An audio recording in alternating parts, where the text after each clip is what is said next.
I am doctor Yash Gangadia, consultant gastroenterologist, apex gastro hospital, Ahmedabad. આજે આપણે એક મહત્વપૂર્ણ ટોપિક GERD વિશે વાત કરવાના છીએ. GERD એટલે કે ગેસ્ટ્રોઇસોફેજલ રિફ્લક્સ ડિસીઝ, જેને એસિડિટી અથવા હાર્ટબર્ન પણ કહેવાય છે. GERDમાં શું થાય છે? GERDમાં ખાટું પાણી મોઢામાં આવવું અથવા ખાધા પછી ખોરાક મોઢામાં આવી જવો અથવા છાતીમાં બળતરા થવી. GERD કઈ રીતે થાય છે? સામાન્ય રીતે આપણે જ્યારે ખોરાક ગળીએ ત્યારે મોઢાની જે ખોરાક ગળીએ ત્યારે તે અન્નળીમાંથી હોજરીમાં પ્રવેશે છે એ જગ્યાએ નીચે લોઅર ઇસોફેજલ સ્ફિન્ક્ટર એટલે આવેલું હોય છે, જે વન વે વાલ્વ હોય છે. એ વાલ્વ કોઈ પણ કારણોસર ઢીલો થઈ જાય તો GERD થાય છે. GERD થવાના કારણો શું છે?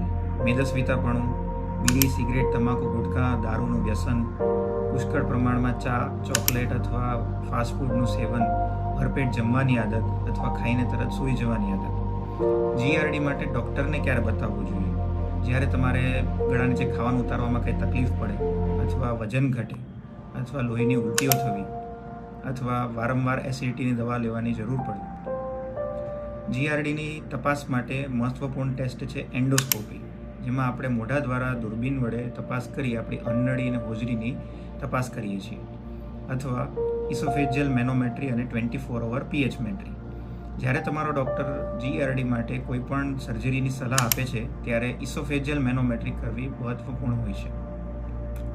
GERDની સારવાર માટે જીવનશૈલીમાં પરિવર્તન કરવું, દવાઓ લેવી અથવા જરૂર પડે તો સર્જરી કરાવવી. Thank you.